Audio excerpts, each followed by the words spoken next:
Buonasera a tutti. Nell'arco di questo approfondimento nostro sulla Laudato Si, enciclica che ho molto amato, la nostra Presidente regionale mi ha affidato appunto questa riflessione, una riflessione su questo tema. Proviamo a vedere se riesco a attivare le mie diapositive. Ok. Il dono come percorso di guarigione nella casa comune. Ora, dopo le esaustive relazioni di valore che mi hanno preceduto, questa mia riflessione risulta naturalmente molto piccola, molto personale, quasi naif, ma ci tengo a condividerla. Ovviamente riporterò aspetti già toccati in precedenza, del resto irrinunciabili. Scusa Anna, scusa se ti interrompo un attimo. Prova a alzare un po' il volume generale del microfono. È al massimo, è proprio un problema di al poche massimo, ok, perfetto.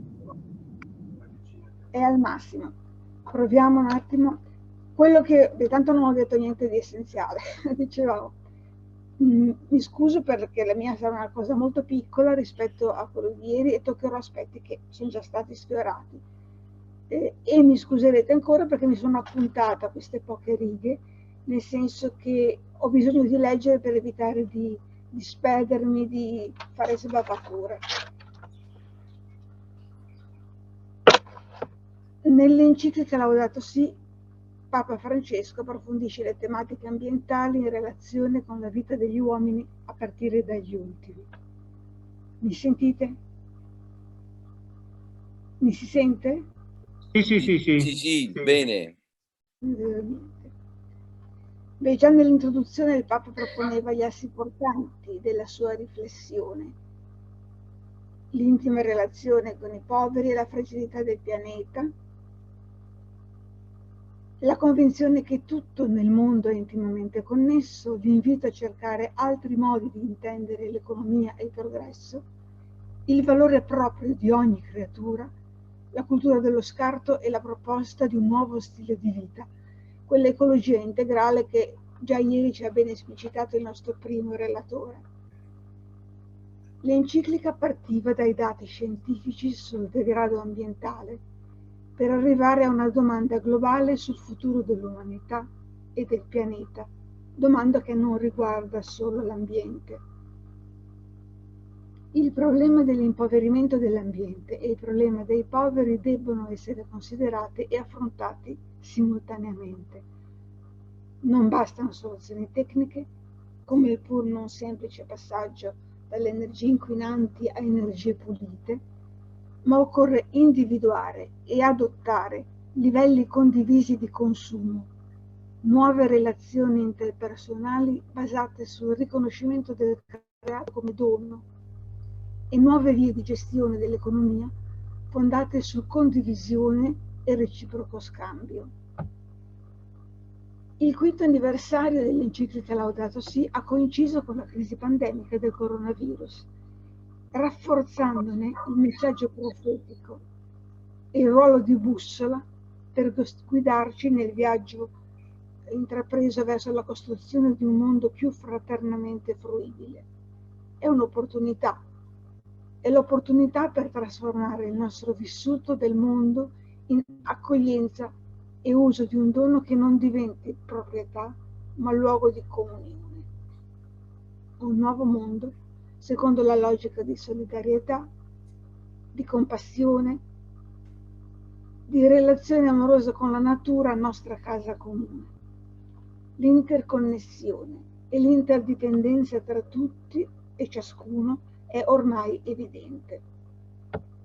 La creazione è stata ferita dal peccato, ma anche il creato sarà redento.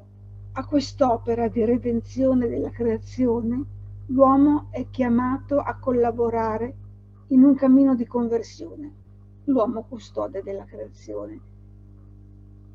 Prestiamo attenzione all'insegnamento di Papa Francesco sulla cura della casa comune. L'ha detto Don Zeppegno, nella Genesi leggiamo: Dio li benedisse e disse loro: Siate fecondi e moltiplicatevi, riempite la terra e soggiogatela, dominate sui pesci del mare e sugli uccelli del cielo e su ogni essere vivente che striscia sulla terra. I verbi soggiogare e dominare sono propri dei re, ma vanno interpretati entro la concezione regale dell'antico Vicino Oriente. L'uomo, re del creato, deve esercitare un dominio che è rispetto e realizzazione, benessere per il creato tutto.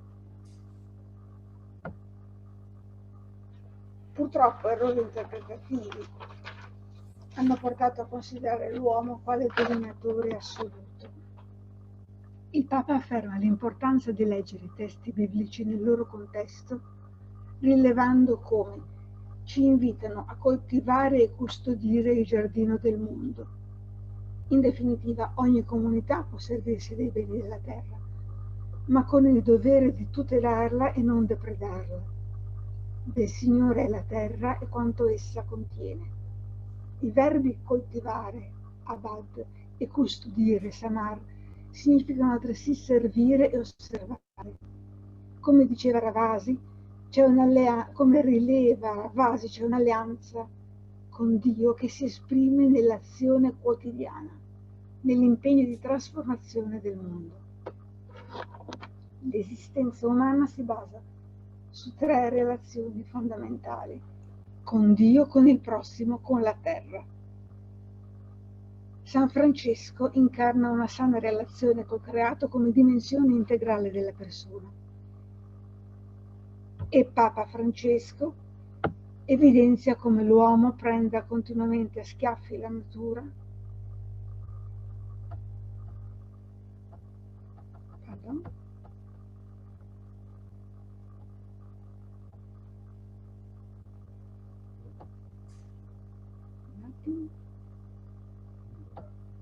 un secondo,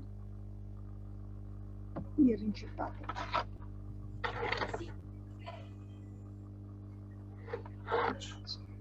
Ok. E Papa Francesco evidenzia come l'uomo prenda continuamente a schiaffi la natura, ricordando che essa non perdona, ma restituisce gli schiaffi. Dunque preghiamo per e con il creato. Vi propongo umilmente le mie parole chiedendo di unirvi a una mia vecchia breve intenzione, perché pregare insieme è più efficace. Dicevo, perché non dimentichiamo l'impegno di rispettare, custodire, valorizzare il prezioso dono del creato, chiedendo perdono per tutte le volte che l'abbiamo calpestato e lo calpestiamo.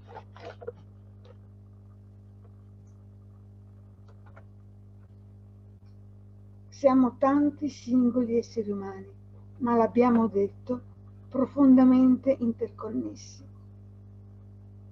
Non vedo più nessuno.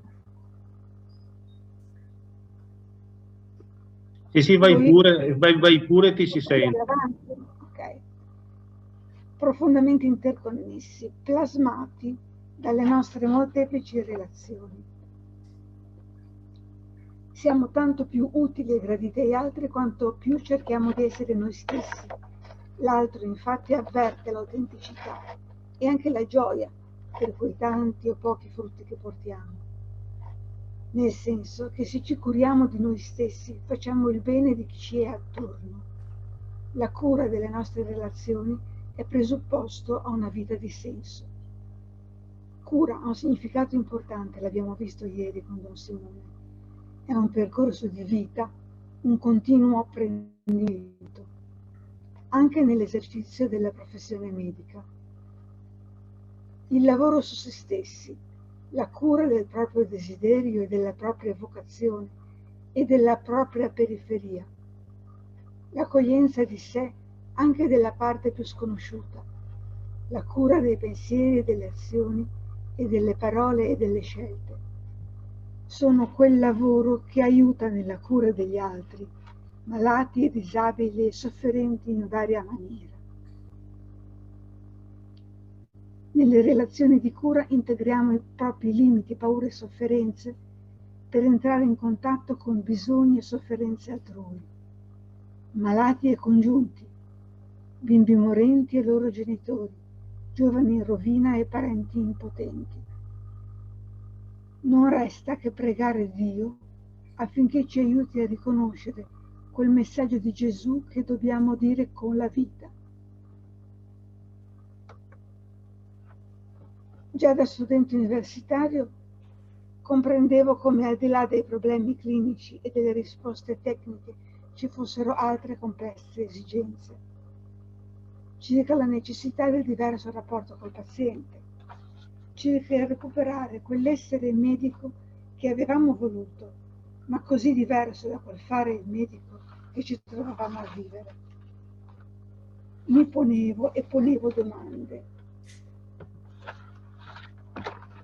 Già come paziente, anche in rianimazione, e come parente di pazienti, avevo colto l'esigenza di costruire insieme una comunità che cura e che accura, dove si cerca, entro i limiti personali e strutturali, di praticare rispetto ed ascolto e riflessione, dove si fa pratica di discernimento, si coltivano l'attenzione e la vigilanza, si pongono domande accettando di non dare subito le risposte. Torno a dire come la strada sia l'esperienza individuale, il vissuto emozionale riconosciuto, un profondo lavoro formativo e conoscitivo su se stessi. Nel rapporto col paziente si porta essenzialmente ciò che si è. Non dimentichiamo che siamo santi, che ciascuno è santo. Santi non si nasce, si diventa. Santo vuol dire felice. La vita di ciascuno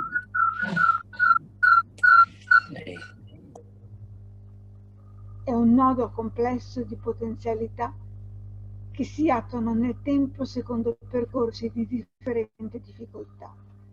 Questi percorsi di santificazione sono innumerevoli e diversissimi tra loro, legati a mille influenze genetiche, caratteriali, ambientali, storiche. Alcuni sono in anticipo, altri in ritardo. Gli aspetti e i tempi in cui possono eccellere sono diversissimi, ma tutti illuminati dalla vocazione alla felicità.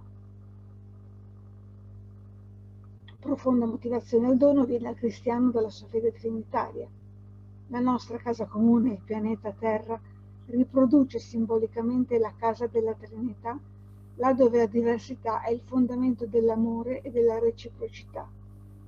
Come diceva Monsignor Ignazio Sanna in un numero di coscienze del 2019.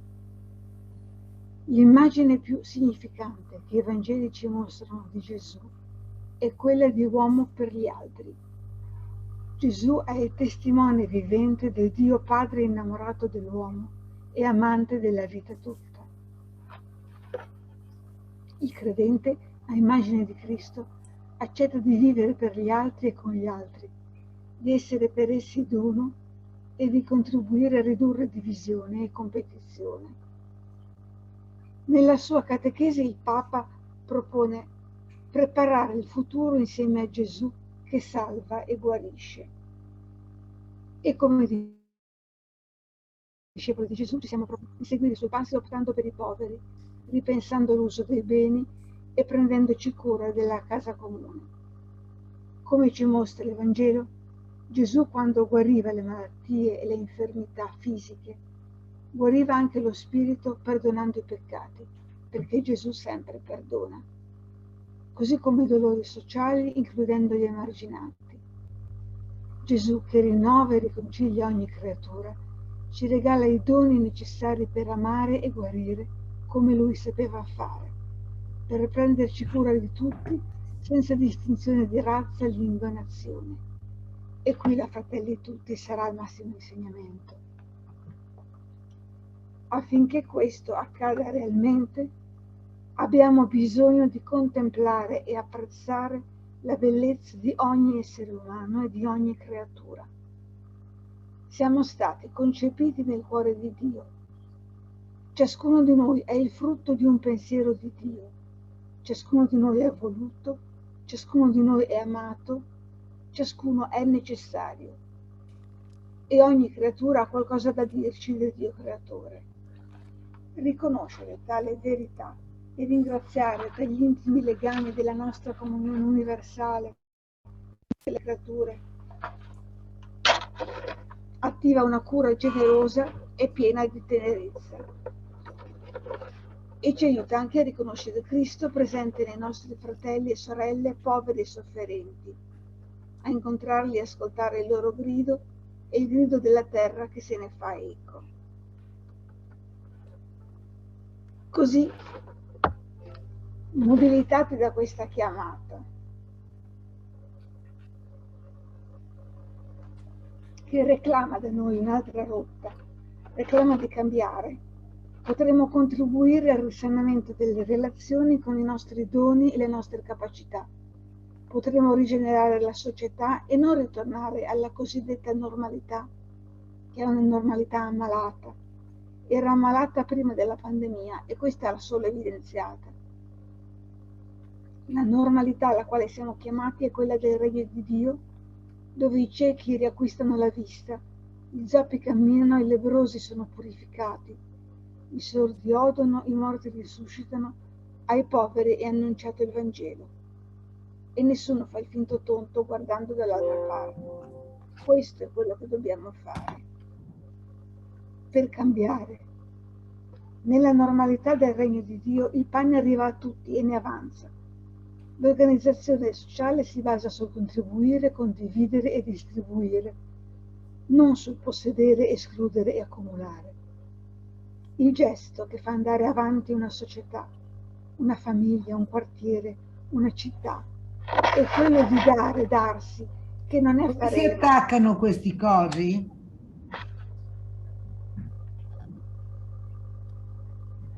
Problemi?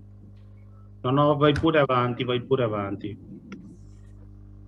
Il gesto che fa andare avanti una società non è fare l'elemosina, è un gesto non meccanico, è un gesto